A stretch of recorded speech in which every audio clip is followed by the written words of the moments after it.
the Miracle Club, you don't do the Irish accent, but you have done accent work. I have. In nameless films. I have in nameless films. Nameless films that don't exist. And on stage, that's correct. Yeah. Oh, on stage? Oh, we can talk about that. Yes, we can talk about that. What you got? What did you do? What did I do? It's, you know, school stuff primarily. Oh, but, okay. You know, I think I dabbled with the Scots a bit and, you know, various things that you try and usually don't do very well at, and occasionally you hit it out of the park. But you know, it's always a little risky. So I was very relieved I didn't have to do it. I didn't have to do it on this one. Because was it in Death in the Nile? Yes. They wanted you to be an American. Yes, we were cast. Jennifer and I were cast as two Americans in that film. In fact, I was playing the part that Maggie Smith played in the original part. Miss Bowers, who is the nurse companion. To Jennifer, no spoilers. Cool. But you know what I mean, lick you up the legs. Anyway.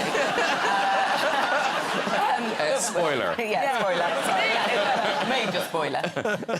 But yeah, we, Sir Kenneth of the Branner cast us as two Americans, and we went to the read-through, and you know, we were trying very hard at the accent, and when Fatty, who's, you know, Jennifer, to me, when she started, I thought, yeah, well done, she's sounding really good. I thought, we're going to pull this off. And I did mine. I took a deep breath and gave it the full Yankee Doodle.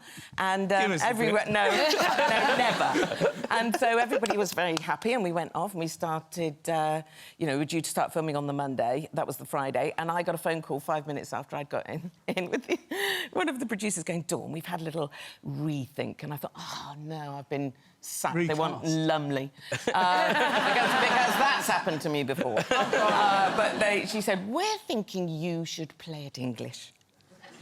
So, you know, haven't been sacked, just rubbish at the accent. I can't do any accent. I can do a bit of West Country, because that's, you know, that's where I'm from. Yeah. But really, almost everything else. You know, like people who think they can sing and they really can't. Right. Which I'm also one of those. But I really can't do accents, so I admire anybody who can. I really do admire it. Because London, in LA, in Los Angeles is where I live. Yeah. Hometown. Yes. Which you prefer to hear. Yes. Yeah. Do you have to alter your voice? All the time. Like, it's... For a country that speaks English, they don't understand English. Like, they all think my voice is in blackface. It's so weird. Like, they don't understand what's coming out of my mouth. And so I'll be like, can I have some water? And they'll be like, huh? And I'll be like, oh, I'm sorry, can I have some water? And they're like, OK. And then it's so crazy. And they don't think that they... I'm sorry, I'm talking about your people, Go right Laura. ahead. Go right ahead. It's perfect. In front of a legend. But they don't think that they have an accent. So they'll be like, oh, my God, I love your accent. And I'll say, oh, I love yours. And they're like, I don't have an accent. And I'm like, you have an American... They don't get it. I think it's because they've got no free healthcare. I don't understand. I think you're right. I don't know what's going on. It's very crazy. It's very crazy. I love when every once in a while, I'll go to the theatre here and I'll see someone doing an American accent, and I can tell what the actor has used as resource. Yes. Like, someone will sound all of a sudden like Woody Allen. Oh, yeah. Like, someone will come on and Woody Allen's cadence will come out, or, you know, they'll pick someone typically who they think is Mine is American. Kim Kardashian. All there the you time. go. Oh, my God, stop. Oh, my God.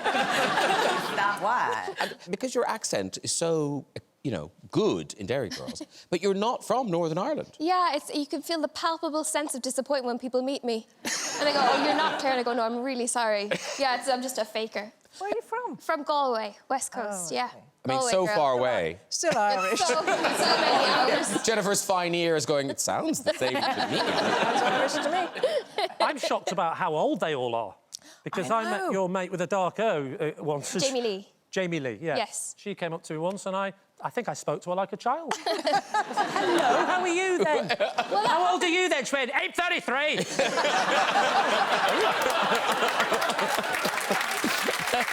And now your accent there is great. And Derry Girls, yeah. I mean, there's a whole range of accents. Yours is really good. Oh, thank you. What did you say? There's a whole range of accent in Derry Girls? Quite a few Derry accents in Derry Girls, I would say. Yeah. But now, do you have a trick to get into it, do you? Yeah, absolutely. So when I was preparing, I didn't know a Derry accent first off, and then I thought, who do I know? And then I thought, oh, Nadine from Girls Aloud is extremely Derry. And then, I don't know if people will know this, but there was an extremely controversial incident in the early noughties in Ireland. So good! It was so good. I feel like it was the first Irish sort of pop culture TV moment. It was Pop Stars, the Irish version, which only had about 50 entrants because we don't have as big a population. So she went on and lied about her age. But she got found out on camera. Stop it. Yes. No. Oh, no, YouTube it. It's so good.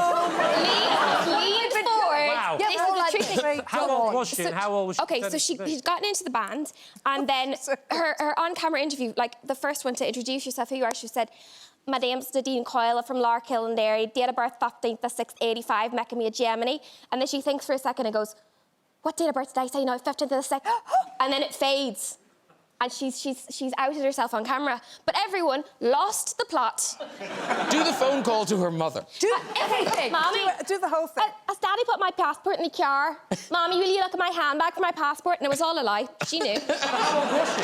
She was 16, she was meant to be 18. What is it about you lot pretending you're different ages? Just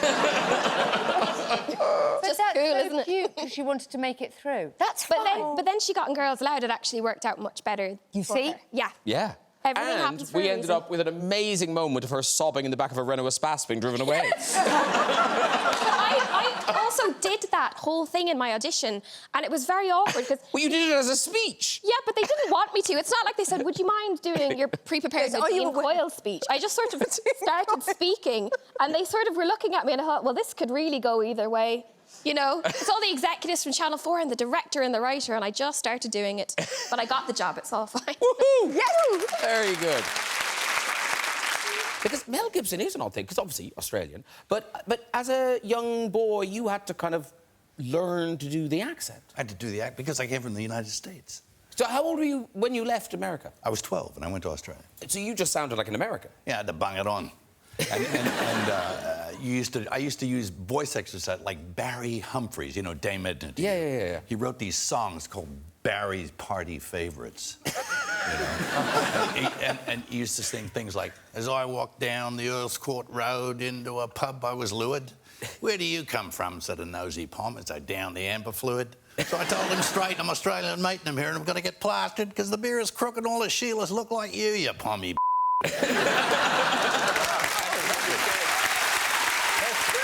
goes on for verses, but I won't bore you with it. And that's where your accent came from. It's a learnt, yeah. Yeah, you have to learn it. And talking of voices, Will, you were saying backstage that, Mark, you do a very good English accent. He's a master mimic. He just did a lovely, fantastic version of a high-pitched Cockney woman. Premiere. Oh, my gosh. It was 15 minutes of material. It was fantastic.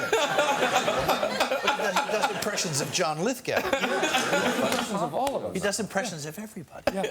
What do you... He's kind of a closeted person. I haven't seen your impression of me. Dusty. Brad. Dusty, give him the stick, Brad. Very good. Well done. When you're here, we have to mention Braveheart, one of everybody's famous films. The Scottish accent in that, how hard was that for you? It was difficult, but I was up there and immersed among people who all needed subtitles. So I was like, what did you say? And they'd have to repeat it. So eventually it kind of worked its way into my lexicon. And is it true that Sean Connery helped you? At dinner one night he did. And we were at Andy Vanya's place, and he's Hungarian, and he made goulash. Now, imagine Sean Connery saying that word. He said, "I always have bread rolls with my goulash." Fantastic. So, I've never forgotten it.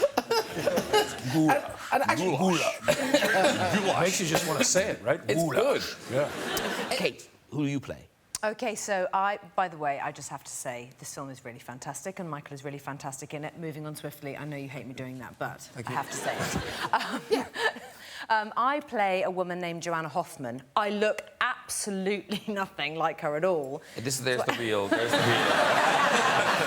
her now. That's closer to her now. She was the head of marketing for the Macintosh, and she stayed in Steve's life as a friend for a very long time. And in the film, she's very much like his right-hand woman and his work wife. She's a hot-headed Polish-Armenian woman. And she arrived complete with accent for the read-through on the first day. That's annoying. No, that was annoying. We were beside ourselves with fear. Because with biopics, often people have a lot, you have a lot of license. But this is such recent history. Everyone's got an opinion on what happened to the man. How do you think he fares? Do you think it's fair? Do you think he's let off easy? Do you think it's harsh? Well, it's kind of hard for me to say because even like when I was reading the script and when Danny was saying he's being quite difficult here or he's not that likable. I just saw somebody who was literally trying to move mountains. I mean, he had a vision from the mid-70s that we're experiencing now. 35 years later and plus. Yeah. And so trying to drag everybody along to his vision, I think required an awful amount of focus, determination, and drive. And I think perhaps there was a little bit of lack of patience on his part, putting it maybe mildly. But it took an extraordinary amount of energy to get there. And I think he demanded the very best from people. And Kate, you met the real Joanna. I did, yeah. And actually, that was quite helpful, I think. She's an amazing woman. She's amazing. She was like, oh, I lost my Apple bonds. I don't know where they are. Yeah. She had all these shares for Apple. Yeah, and she was so not bothered by it. I'd be crying in the corner. Yeah. She said, she was so funny. She said, I misplaced them. Steve had come to my apartment and he said, Joanna, I have to clean this place. It's such a tip. And he cleaned it and then I lost my bonds. So she thinks that maybe Steve actually swept into a rubbish bag and threw them away by accident. Totally not bothered. Oh, I don't know. And her accent is very specific to her. Yeah. Like, it's not... Yeah, it she's drove not me from anywhere. absolutely mad. Yeah. It drove me bonkers, to be honest. Because now, accents... Now, is it true, 50 Cent, you can do a London accent? I think I can do a little something. Okay. But it's a different thing, bruv. That was it right there. That was very good. But Julie, you're good at the accents. But what ones are hard? Which ones do you struggle with? Geordie, I think, is a hard one for me. Liverpool was very hard when I first did it, because I'm from Birmingham and people get them mixed up anyway, but because there is this kind of similarity, but not really once you learn Liverpool. It's not, but... Well, 50, you can do your Geordie, because you're going to Newcastle tomorrow. Yeah, but I'm not going to do that when I... I'm going as 50 Cent. Yeah, they won't be doing that, yes. No. But Michael, now, in X-Men, you're not doing an accent, but you are... This next movie, is this the movie when you kind of turn into Ian McKellen? Well, not really. Yeah, it's strange. For the first one, I used my own accent. And then for the second one, I did Ian McKellen's accent. So for this one, it's kind of a hybrid between the two.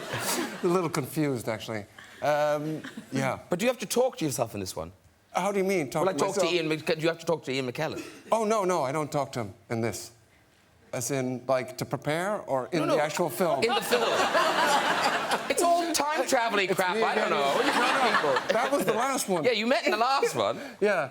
Because he's not in this one. Oh, I see. That's not a spoiler, is it? I don't think he's in it anyway. I'm sure he's not. Are you in it? But I did, like, for the last one, I did listen to, various tapes and sort of like... Can you do a bit? I'll give it a little go. 3 days as a crow flies.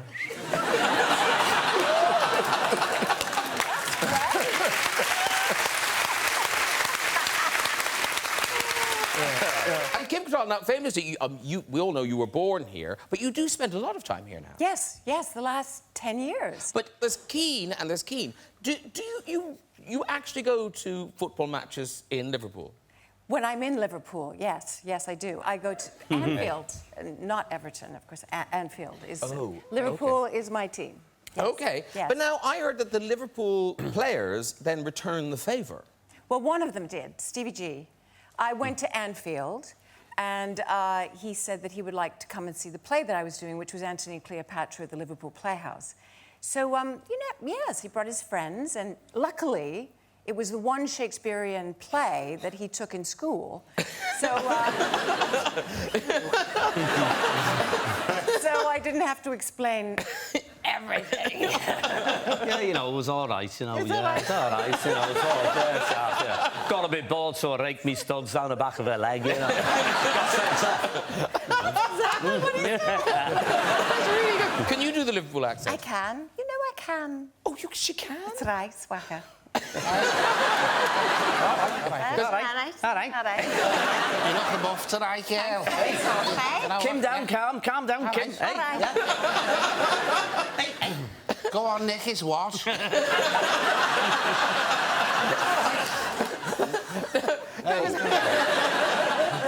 And the thing is, Paul, we think of you as pure London, but in fact, you're from Wales. Yeah, I was born in the Rhondda Valley, and I moved to London when I was 4, and I spoke like that then. I spoke like with a lovely Welsh accent. I had. I love the Welsh. And a very lilting accent from the valleys, and I was very quiet for a month, and then in pure mockney, I went to my mum. Mum, I want to go to Southend. Bet 365. Add that. And it broke her heart, but you know, I had to fit in, Graham. Yeah, but is that where you think the voices, like how you were able to do the voices from the switch between those accents? It's possible, I suppose, certainly for Welsh and London, but I don't think it helped with Geordie. It's hard. This film, obviously, all filmed in Berlin, yeah. and a film a lot of people know you from is Inglourious Bastards, Quentin Tarantino. And you had to really fight. He didn't consider you for the part. No, he didn't believe I was German. Which is so ironic, right? I spent my entire life as an actress trying to get rid of an accent, to be able to play American, to be able to play different, you know... I know exactly what you mean. So then the one part comes around that it requires to be actually German, and now I have to convince him that I actually am German. And when it came to filming then, because you have fought for so long to kind of suppress it, was it hard to kind of bring it back? Well, the accent I have to do is very exaggerated. It's like, what are you talking about? Yeah, no, I don't understand a word, just sit. You know, so and he loved, you know, the movie is, obviously it's Tarantino, so everything is pushed. Because it did sound like you and Quentin Tarantino really clicked. You really enjoyed each other. Oh, yeah. I love him. He's mad, but, you know, I love an eccentric person. Isn't it true that it's his hands? Yeah, you know, so I play this character called Bridget von Hammersmark, and, you know, he loves actresses. He just writes really greatly for women, obviously, Uma Thurman. And so it was my death in the movie, and it was supposed to be for a day, and it went on 5 days. And, you know, he kept pushing it back, pushing it back. And so finally the day of comes where I'm being strangled by Christoph Waltz, who plays Colonel Landa. And he comes in my trailer and he's all sweating and, you know, he's fidgety and he says, you know, I just can't let him do it. Would it be okay if I strangled you? What do you say to that? You know, I was like, You say no? You get your lawyers involved. Can I strangle you? That's the perviest thing I've heard anyone say. That's what I mean, did you feel as an actress so he that did he do did it? Well, he did. But did he do it in a... But just think, it was so weird because he's on top of me, sweaty hands, and... Yeah, I bet they were as well. That's the power of the director, isn't it? Yeah. I think it's better if I get in the jacuzzi with you.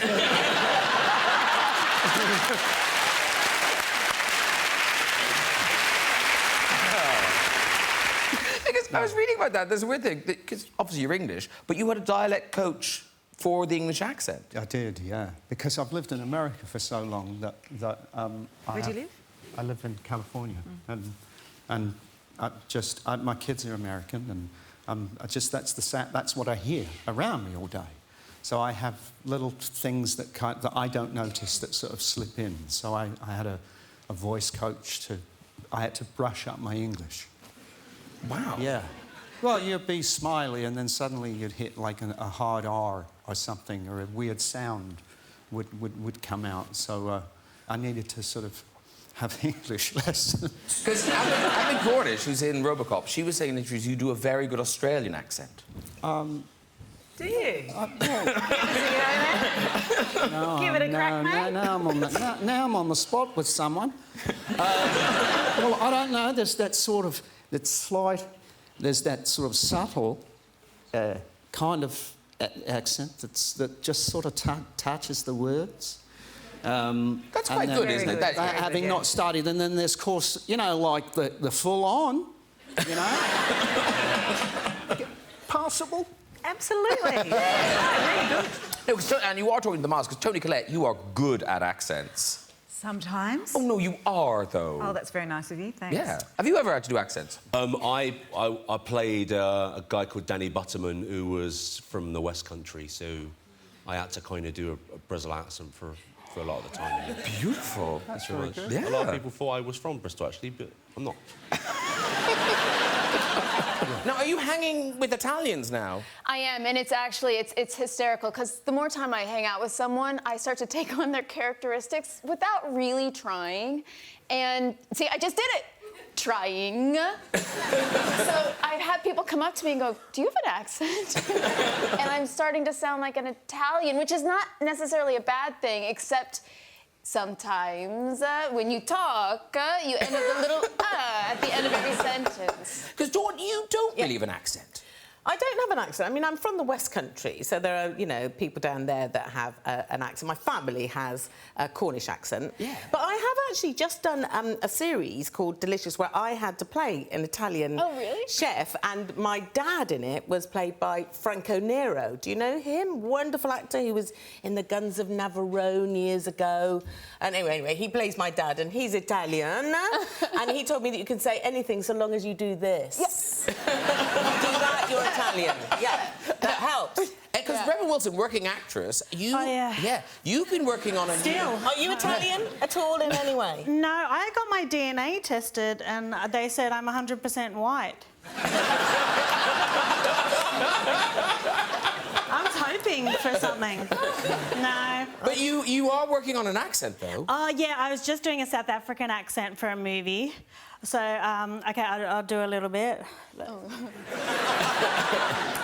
How's it? It's a pleasure to meet a fellow wildlife enthusiast. I love the Springboks myself. Very good. That was good. Good. Yes. Thanks. Yeah. Please, everybody, you can come to my house and share in my ice cream. It's a good accent. It is a good accent. Because now, talking of Scottish, because Chris Hemsworth, you did Scottish in The Huntsman. Yeah, well, it was a Celtic vibe. I had a great reviewer tell me that it was the worst Glaswegian accent since the fat. I wasn't doing Glaswegian though, so that was in my defence. It was your Celtic vibe. It was a Celtic fantasy, Snow White world, Scottish influenced kind of accent. So that gives you a whole broad range to do whatever the hell you want. But that I hear little bits in there. You get it? I understood little bits. It was pretty, yeah. It is. I understood little bits. That's good. The compliments are flying in. I just need a laugh. I think that's why we die so young in Scotland. Because it's just exhausting, conversation. It's so much more effort. You need to translate in your head and then go, say it. Have you performed in Australia, though? Yes, I've done... We love you. I swear to God, I love you. Yeah, I played Australia. I've not played Scotland, but I played Australia. And by the reaction, I'm amazed that I went over at all. What do you mean? I'm just saying, they seem to understand Kevin very well. But we're not in Australia now. No. I understand that. And even I'm having trouble with Chris a little bit. Oh, no. Can you understand me? I can understand you. Well, that's the main thing. Yeah. We'll talk. Of course it is. Yeah. Tom, you've done some accent work, haven't you? Yes, some. Yeah, like Cloud Atlas, you did? I did, yeah. William Conacher, our dialect coach, kept saying, no, that's not it. So I was trying to play somebody cockney, and it seemed like every one of our sessions would go like this. All right, start with the dialect. Oh, it's a bloody waste of time, this is. You know what I want to do? I want to smash him right in the face. And all I want is a room somewhere away from the cold. That's why I'm channeling Audrey Hepburn in all my dialect. But you also, didn't you teach Mr. Hanks Scouse? Well, he tried a little bit, yeah. No, because when I'm on the phone to Anna... He is on the phone all the time. Only in the chair, though, in makeup. Chair and makeup. How are you? I love your loads. I love your loads. His family had a long-standing holiday that he wanted to be released from work with, and his kids sent the most adorable video to our director. Yeah. And they were just We hope that you will release our daddy. Yeah, we did. We know that you have him for possible rain cover shots, but if there's any way you could let him come so we can have a traditional holiday. Yeah. Then the family pet came through and your daughter said, oops, I just tread on the cat. That's right, Grace did, yeah, Grace did. I went on the holiday. Oh, you went on the holiday? I made sure. But you, talking about, you go to Bristol Old Vic, and of course, we're so used to you sounding like Patrick Stewart, but you were very, very Yorkshire. Oh, yes. I spoke not only with an accent, but a strong dialect, which means that the vocabulary that I had was different.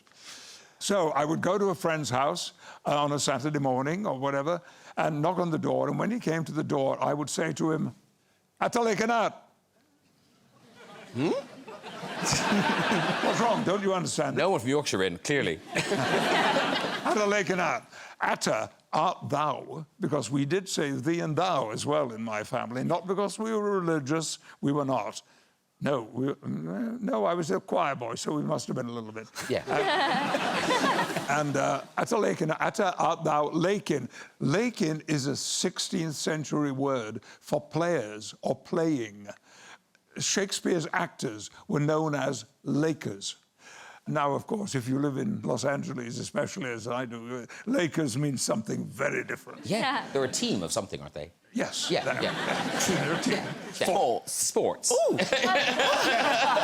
Yes! 10. Tens across the board. And Bristol Old Vic, then, they sort of... was it a choice, or did they just say, you talk like this now?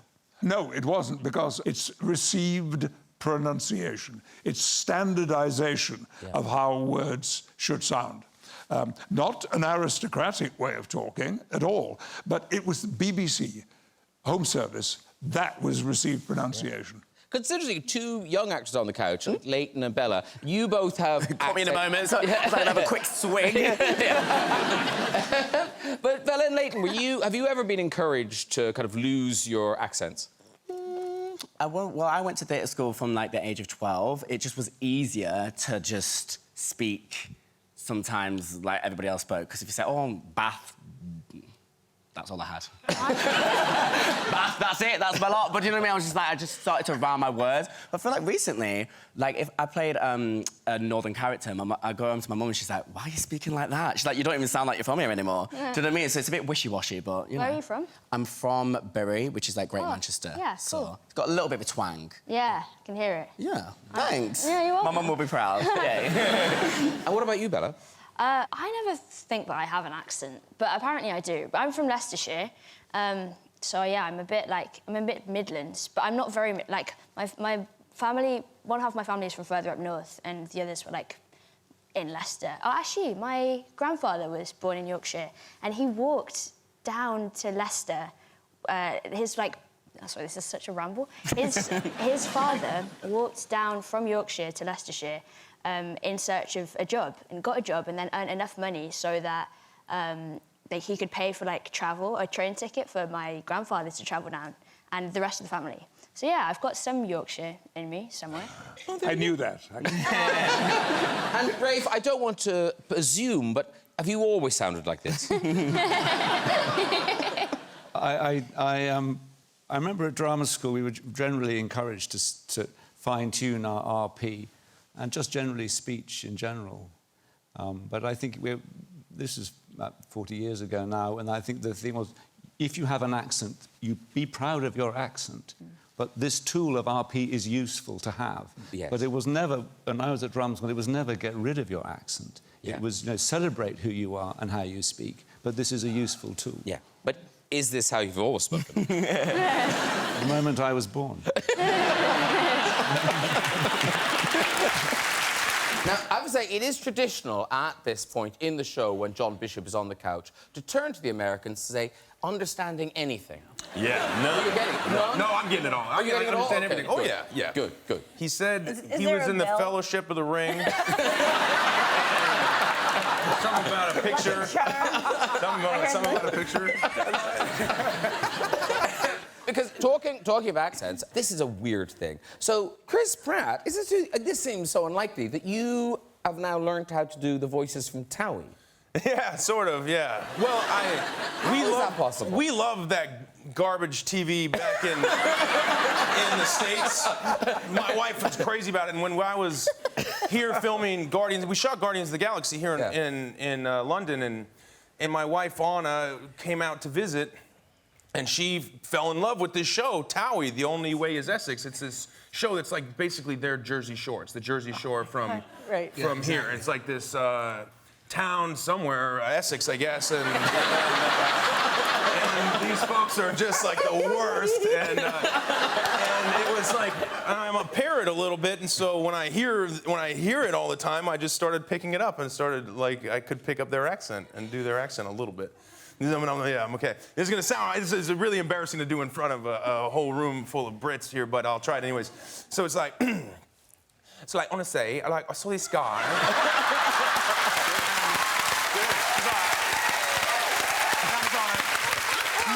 Honestly, did Michael cheat on me when he was in a beefer, and I was like, because he was telling me, he's like, I miss you or whatever, and I'm like, miss me? What am I, your mother? That's